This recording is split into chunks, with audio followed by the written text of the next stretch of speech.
The Story of Ruby Bridges by Robert Coles, illustrated by George Ford. Ruby Bridges was born in a small cabin near Tylerton, Mississippi. We were very poor, very, very poor, Ruby said. My daddy worked picking crops. We just barely got by. There were times when we didn't have much to eat. The people who owned the land were bringing in machines to pick the crops, so my daddy lost his job, and that's when we had to move. I remember us leaving. I was 4, I think. In 1957, the family moved to New Orleans. Ruby's father became a janitor. Her mother took care of the children during the day. After they were tucked in bed, Ruby's mother went to work scrubbing floors in the bank. Every Sunday, the family went to church. We wanted our children to be near God's Spirit, Ruby's mother said. We wanted them to start feeling close to Him from the very start. At that time, black children and white children went to separate schools in New Orleans. The black children were not able to receive the same education as the white children. It wasn't fair, and it was against the nation's laws. In 1960, a judge ordered 4 black girls to go to 2 white elementary schools. 3 of the girls were sent to McDonough 19. 6-year-old Ruby Bridges was sent to first grade in the William France Elementary School. Ruby's parents were proud that their daughter had been chosen to take part in an important event in American history. They went to church. We sat there and prayed to God, Ruby's mother said, that we'd all be strong and we'd have courage and we'd get through any trouble. And Ruby would be a good girl and she'd hold her head high and be a credit to her own people and a credit to all American people. We prayed long and we prayed hard.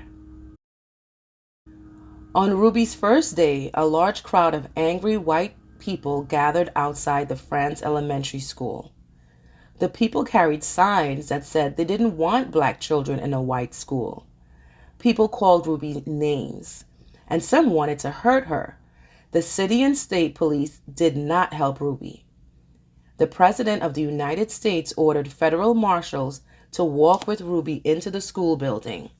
The marshals carried guns. Every day, for weeks that turned into months, Ruby experienced that kind of school day.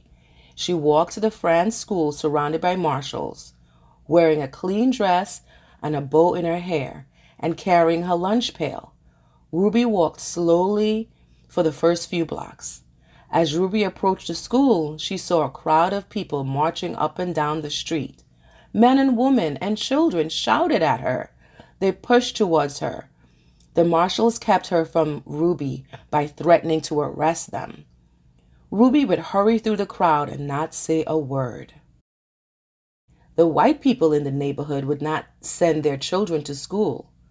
When Ruby got inside the building, she was all alone except for her teacher, Miss Hurley. There were no other children to keep Ruby company, to play with and to learn with, to eat lunch with.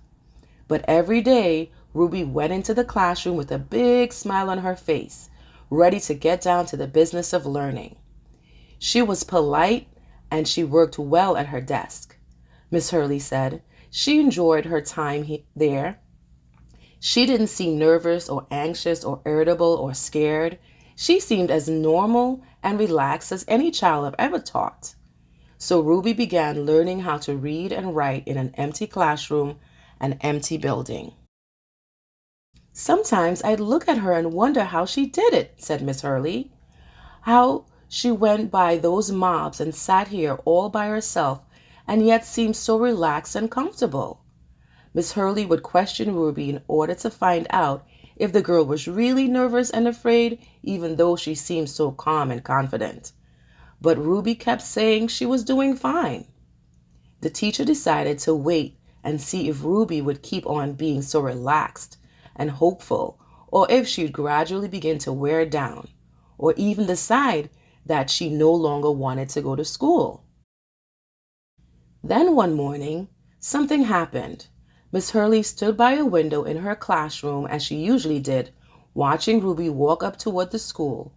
Suddenly, Ruby stopped, right in front of the mob of howling and screaming people.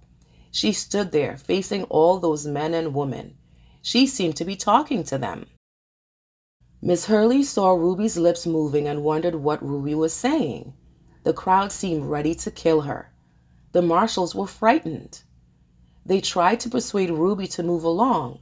They tried to hurry her into the school, but Ruby wouldn't budge. Then Ruby stopped talking and walked into the school. When she went into the classroom, Miss Hurley asked her what happened. Miss Hurley told Ruby that she'd been watching and that she was surprised when Ruby stopped and talked with the people in the mob. Ruby became irritated. "I didn't stop and talk with them," she said.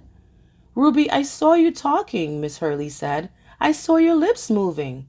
"I wasn't talking," said Ruby. "I was praying. I was praying for them." Every morning, Ruby had stopped a few blocks away from the school to say a prayer for the people who hated her. This morning, she forgot until she was already in the middle of the angry mob.